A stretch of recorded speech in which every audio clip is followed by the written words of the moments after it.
Halo teman-teman, welcome back to my YouTube channel. Kali ini aku mau ngebahas tentang fungsi dan wewenang lembaga negara di Indonesia. Tapi sebelum itu, jangan lupa like, comment, and share video ini ke teman-teman kalian. Cekidot, mari kita bahas. Sebelum kita berjalan lebih jauh, kita harus ngerti dulu apa itu lembaga negara. Jadi, lembaga negara adalah organisasi atau badan yang merupakan bagian dari struktur pemerintahan suatu negara yang bertindak atas nama negara untuk menjalankan fungsi-fungsi kekuasaan negara.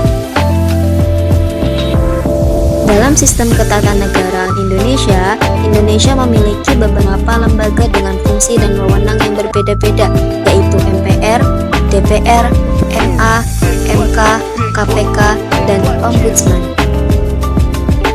Permusyawaratan Rakyat atau MPR merupakan lembaga negara yang berperan penting dalam sistem ketatanegaraan Indonesia.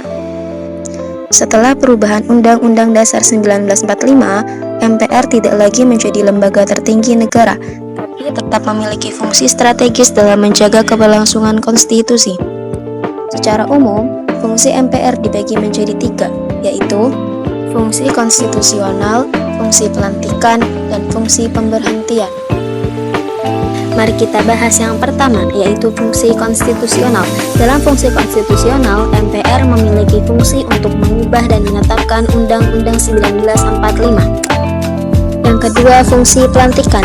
Dalam fungsi pelantikan, MPR berfungsi untuk melantik presiden dan wakil presiden hasil pemilihan umum atau pemilu. Yang ketiga, fungsi pemberhentian. Dalam fungsi pemberhentian, MPR berfungsi untuk memberhentikan presiden atau wakil presiden dalam masa jabatannya jika terbukti melanggar hukum berat.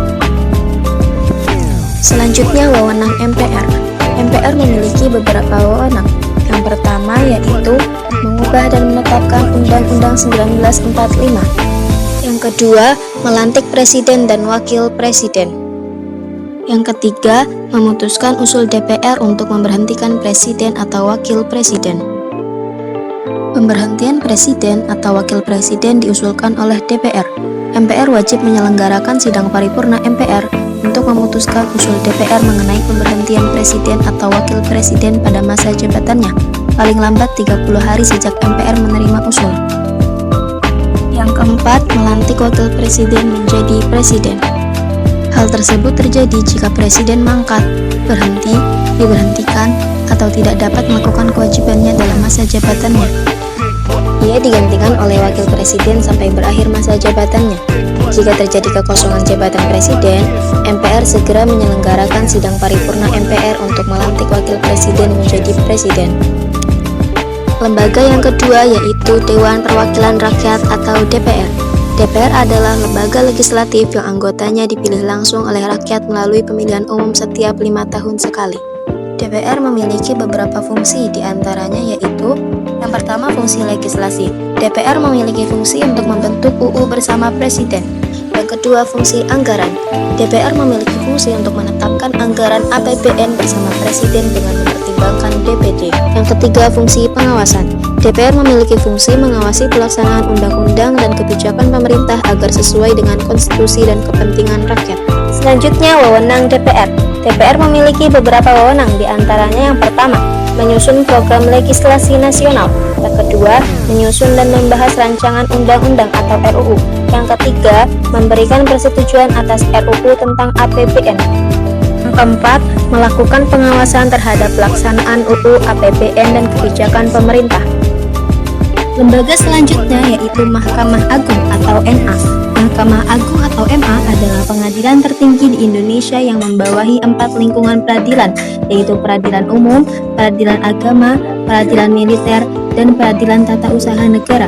Tugas utamanya adalah sebagai pengadilan kasasi yang memeriksa dan memutus ulang putusan dari pengadilan di bawahnya untuk memastikan penerapan hukum yang adil. Fungsi yang pertama yaitu fungsi peradilan. MA berfungsi menyelenggarakan peradilan tertinggi untuk menegakkan hukum dan keadilan. Yang kedua, fungsi pengawasan. MA berfungsi mengawasi pelaksanaan peradilan oleh semua badan peradilan di bawahnya supaya berjalan sesuai hukum dan kode etik hakim. Yang ketiga yaitu fungsi pengaturan. MA berfungsi mengatur hal-hal yang diperlukan untuk kelancaran pelaksanaan peradilan. Mahkamah Agung memiliki beberapa wewenang, di antaranya yang pertama peninjauan kasasi, yang kedua pengawasan terhadap keadilan, yang ketiga menetapkan aturan dan prosedur pengadilan, yang keempat penetapan jurisprudensi. Lembaga selanjutnya yaitu Mahkamah Konstitusi.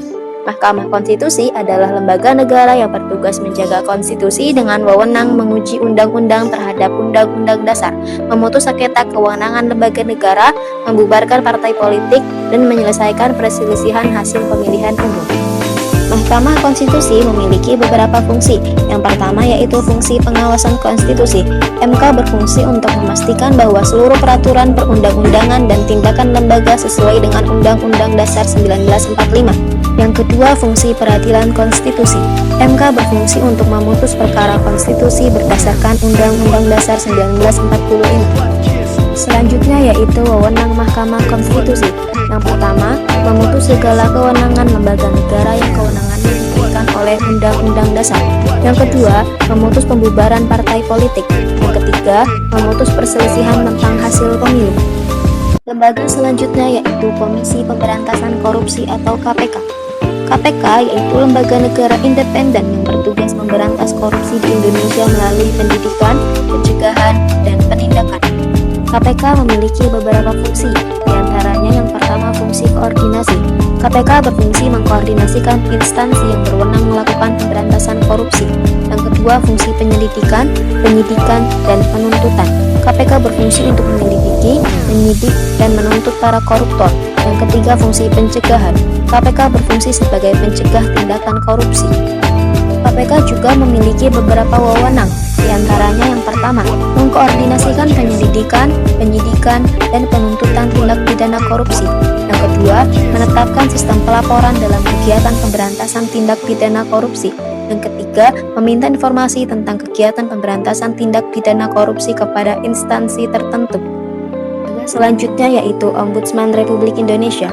Ombudsman Republik Indonesia adalah lembaga negara mandiri yang bertugas mengawasi penyelenggaraan pelayanan publik di Indonesia, baik oleh pemerintah, BUMN, BUMD, maupun badan swasta yang mendapat tugas publik, untuk memastikan pelayanan tersebut bebas dari maladministrasi seperti penyimpangan prosedur, penundaan layanan, dan pungutan liar. Selanjutnya yaitu fungsi dan wewenang Ombudsman Republik Indonesia. Untuk fungsinya yaitu mengawasi penyelenggaraan pelayanan publik yang disediakan oleh penyelenggara negara dan pemerintah pusat maupun daerah. Wewenangnya yaitu menyampaikan saran kepada presiden, kepala daerah, atau pimpinan penyelenggara negara guna perbaikan organisasi pelayanan publik.